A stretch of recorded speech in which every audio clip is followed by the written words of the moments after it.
ffe munnyo tugenzeko enabweru omwana ow'obuwala amanyidwa nga Madina Nantesa ono nno avuddeyo n'akwata jjajjaawe Kiza Rehema myaka 74 n'agamba nti mulekerawo obulyake. Takomyewo ne nnyina omutamanyiddwa nga Kasfa Nabatu myaka 75 abatadde mu mbuzi ekogga, agamba nti nabo beekobaana ne babba ebintu bya maama we omugenzi. Kati ffe munnyo oli mwana wa mwala, oli mwana wa mwala, olina okufuna ku bintu by'abengabi, olina okufuna ku bintu by'abengabi, batabikayanira, batakola okugira abantu magezi, naffe tukweza naffe wetulize tujja kufa, wetulize tujja kufa.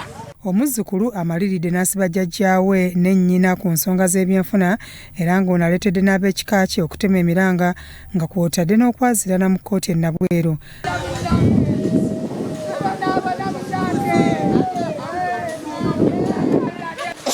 Muzukulu olame mulame Nedda nawe Nalongo akoze buyagadi jjajjaawe kati amusi. Madina Nantesa mutuuze w'e Maganjo B yakubya jjajjaawe Kiza Rehema ne nnyina omuto Kasfa Nabatu mu mbuga z'amateeka nga balanga okugezaako kwesa olukujjukujju okweddiza ettaka lya nnyina kati omugenzi.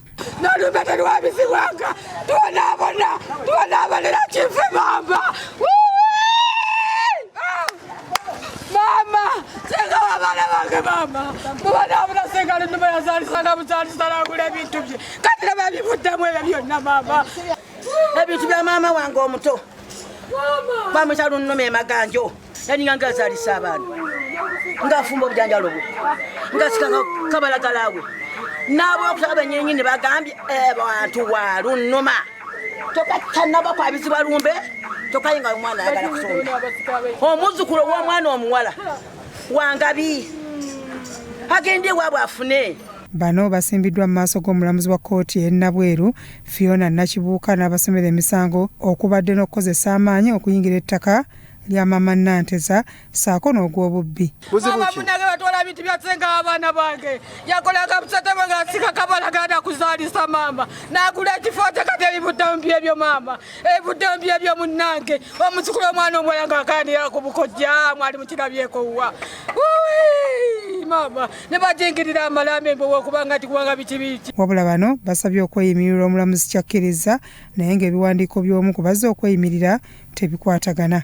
Abadde bagamba bagenda mumuta maama wange naye munnange tebamutadde buye bamuzaayo bamuzeeyo mukomera ate nga mulwadde nnyo mulwadde munnange mulwadde wa sukaali mulwadde wa mutima mulwadde wa puresa mulwadde nnyo munnange tebamutadde ate ng'ebintu tabbanga maama wange oyo tabbanga mwaba byagala muzibu temujja bibeeramu.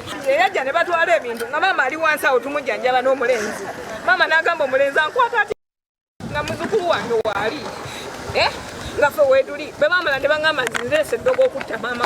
Abafamire nga bakulembeddwamu omu ku bakulu b'ekika Muhammad Bukenya Kigongo balumiriza nti Nantesa oluvannyuma lwa nnyina okufa yakozebwa jjajjaawe wabula bino Nantesa abisambazze n'alemerako nti nnyina we yafiira yali aweza emyaka 16 era nga mukulu ategeera bulungi.